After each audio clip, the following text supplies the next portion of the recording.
With a big push set for a WWE star and more, this is Wrestling Rambles. My name is John, and you're watching the Wrestling Report.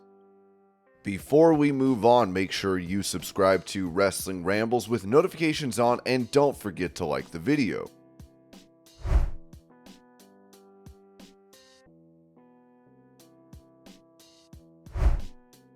Speaking about former AEW champion Jade Cargill signing with WWE, Kevin Nash said on his Click This podcast, "Right now, I would have Natalya with Jade because if you can get Jade to do 30% of the mat work that Natalya does and still keep her high impact stuff, she's already got the look. The first time I saw her, I was like, holy sh, she looks like a superhero. She has that same presence as The Rock, and Dwayne didn't have it when he got there, but when Dwayne shaved his head."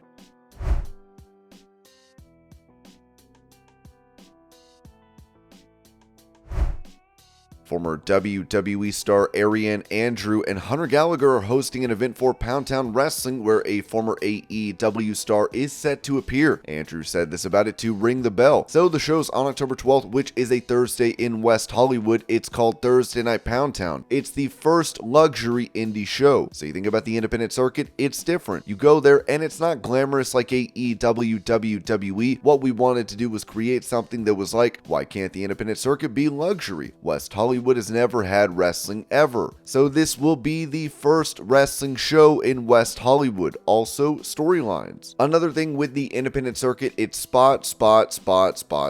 Let me get my in. I want to get as much done as possible, and there's no story. I feel like what makes people care, no matter if you're a wrestling fan or someone just watching from afar, if there's a story. If people don't know you, now they're invested. We're doing it in a way where we're going at this on a different scale. There's going to be a bar, we're going to have bottle service, but also bringing in a different crowd of people. Most people like to party in West Hollywood, so it's a party, but with wrestling. So you get to watch a show while there's a DJ playing music, and it's fun. So it's a vibe.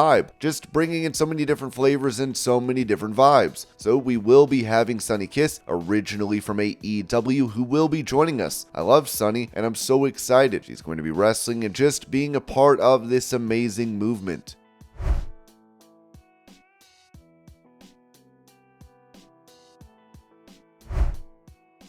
Sending a warning to former WWE star Dolph Ziggler about making his way to AEW. Disco Inferno said on Keeping It 100, "No, I don't see Dolph Ziggler as a main eventer in AEW. I don't have any confidence in any creative things in AEW. I could see him coming out and wrestling for the International Championship, and then you don't see him for 2 weeks. That's what I think they would do with Dolph Ziggler. I have zero confidence in the creative over there. They would bring him in and put him in a position to lose it to the guys on the roster that he should not be losing to. That is what I think they would do with Dolph Ziggler. I bet that happens if they sign him. We'll be talking about this 3 months from now."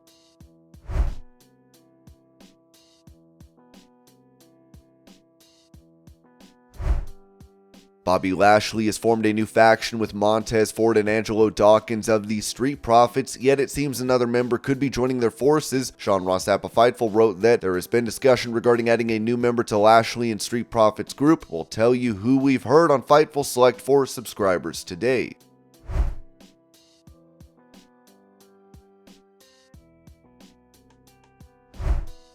Showing off a previous promo he did with the late Bray Wyatt during their time as a tag team in WWE, Matt Hardy posted this clip. What the problem with the world is today is that everyone thinks they know everything about everything immediately. They can look at the book's cover and they can understand the contents.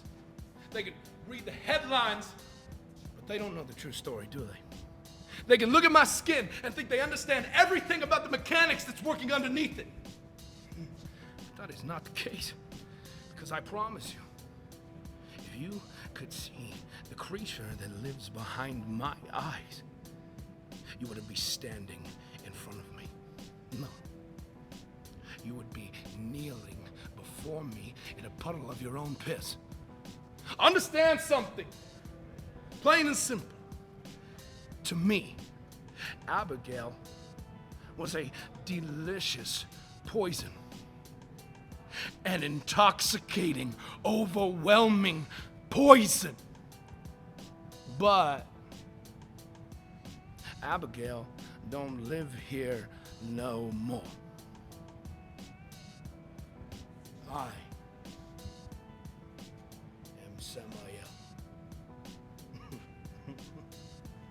And Samael and my essence, Zenith, have been together since the Genesis. And now, Samael is no longer suppressed by Abigail. Abigail has been purged, and Samael has been reincarnated. It is absolutely wonderful. And together, you will all realize why we truly are the deleters of worlds. Delete, delete, delete.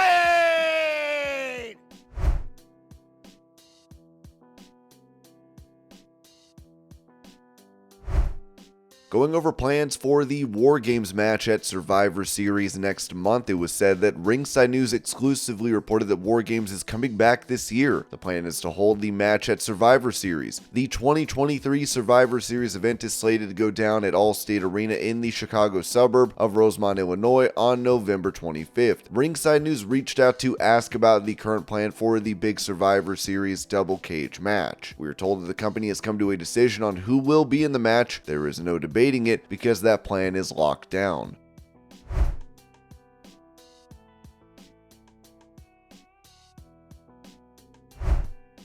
Recently, Sami Callihan parted ways with Impact Wrestling and is now a free agent. Some are presuming he will make the move to AEW, as Sami took to social media to post a photo of himself with AEW star Jon Moxley, writing, "Never know who might show up at the Pile Driver Academy, Switchblades."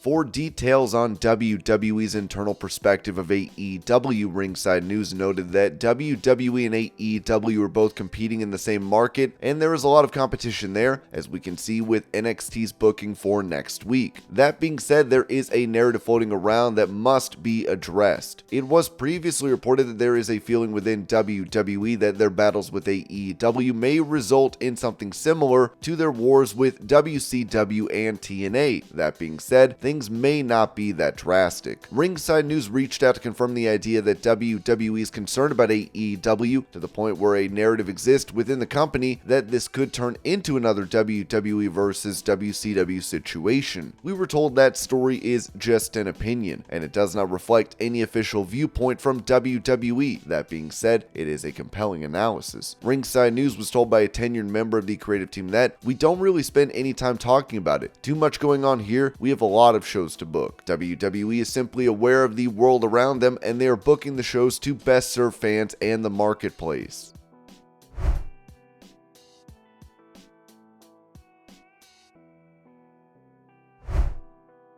AEW star Bandito has been out of action since suffering a broken wrist in June, but it seems he is nearly ready to make his comeback. As the Wrestling Observer newsletter noted, Bandito will be fully cleared in a few weeks.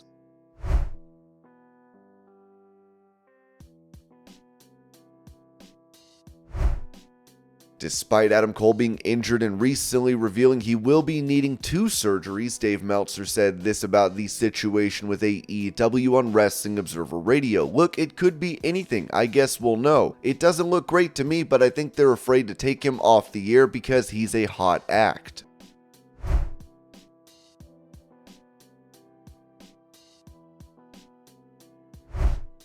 With Wardlow making his AEW return on Dynamite, one fan pointed out that he had MJF written on his wrist tape, as this could indicate a future feud for the star.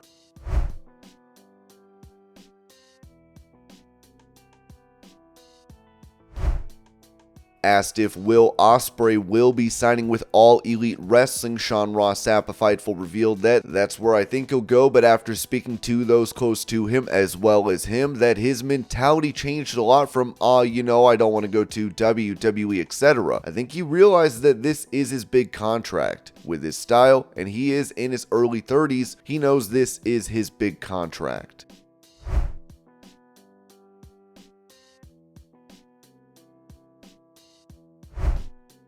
as LA Knight will team up with John Cena to take on the Bloodlines, Solo Sikoa, and Jimmy Uso. BWE said this about the future of Knight on X, writing, "Remember back when I told y'all they're cooking LA Knight for a big push? Yeah, wait until after Fastlane. It's good."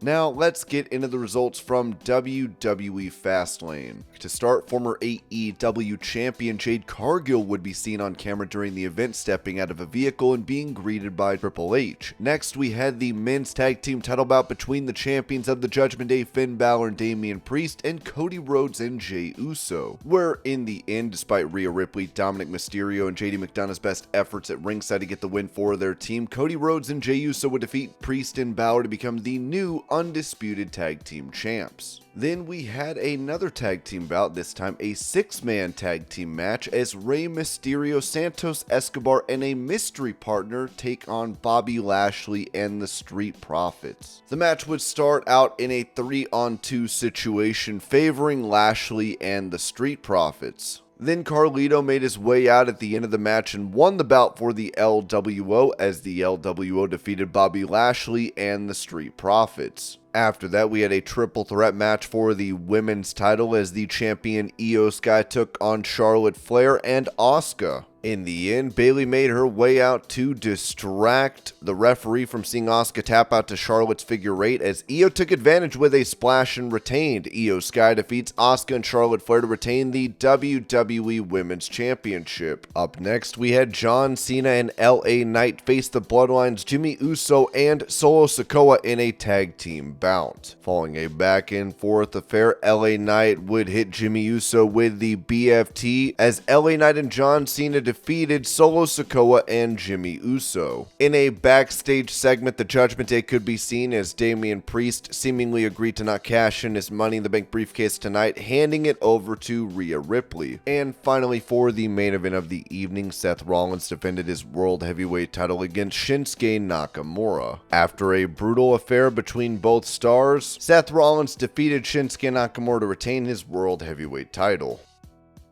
And these were the results of WWE Fastlane 2023. I hope you're all having a great day. Thank you so much for watching, and I'll see y'all later.